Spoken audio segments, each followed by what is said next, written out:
My house is open to you, as it is to the master. Sit down." And then, addressing Jesus, Peter says, "So, are we no longer going to Jerusalem with you?" "Of course you will come. I will go after the wedding feast. The only difference is that I will not stop at Nazareth any longer." "Quite right, Jesus, because your mother is my guest for a few days. That is what we intend to do. She also will come there after the wedding." It is the man from Capernaum who speaks thus. "This is what we will do. I will now go in Judas's boat to Tiberias, and from there to Cana. With the same boat, I will come back to Capernaum with my mother and with you. You will come the day after the next Sabbath, Simon, if you still wish to come, and we will go to Jerusalem for Passover." "Of course I want to come. Nay, I will come on the Sabbath to hear you in the synagogue." "Are you already teaching Jesus?" asks Thaddeus. "Yes, my cousin." "And you should hear his words." No one else speaks like him," exclaims Peter. Judas sighs. With his head resting on his hand, his elbow on his knee, he looks at Jesus and sighs. He seems anxious to speak, but does not dare. Jesus encourages him. "What is the matter, Judas? Why do you look at me and sigh?" "Nothing." "No, it must be something. Am I no longer the Jesus of whom you were fond?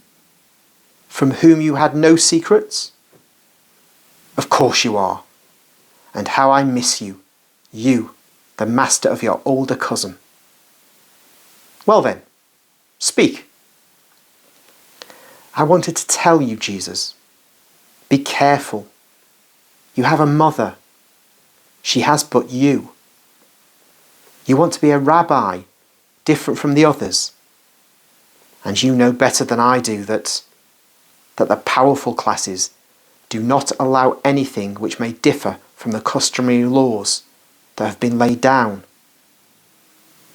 I know your way of thinking. It is a holy one, but the world is not holy, and it oppresses saints. Jesus, you know the fate of your cousin the Baptist. He is in jail, and if he's not yet dead, it is because that evil tetrarch is afraid of the crowds and of the wrath of God. As evil and superstitious, as cruel and lustful. You, what are you going to do? To what fate are you going to expose yourself? Judas, you are so familiar with my way of thinking, and that is what you ask me? Are you speaking on your own initiative? No, don't lie. You've been sent, certainly not by my mother, to tell me such things.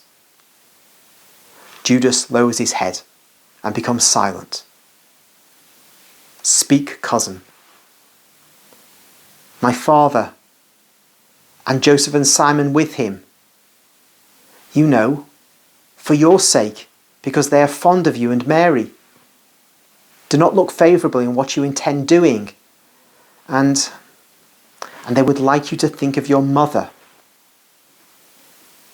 And what do you think? You are drawn in opposite directions by the voices coming from high above and those coming from the world. I'm not saying from below, I say from the world.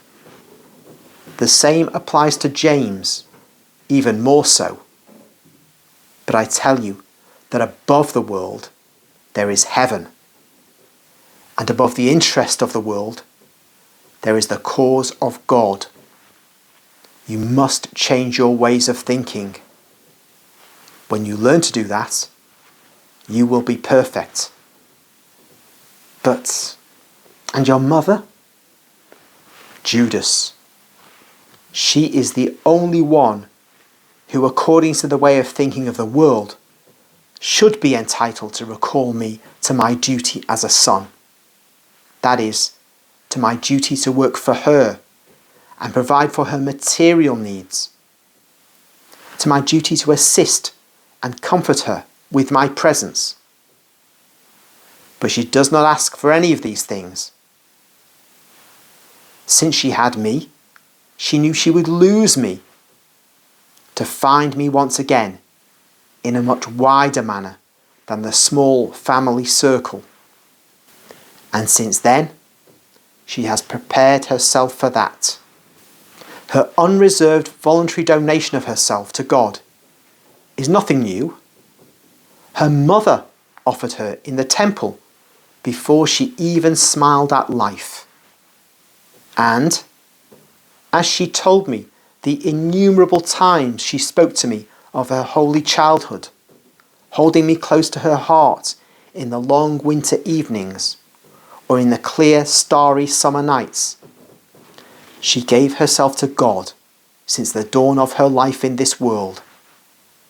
And she gave herself even more when she had me, that she might be where I am, fulfilling the mission given to me by God.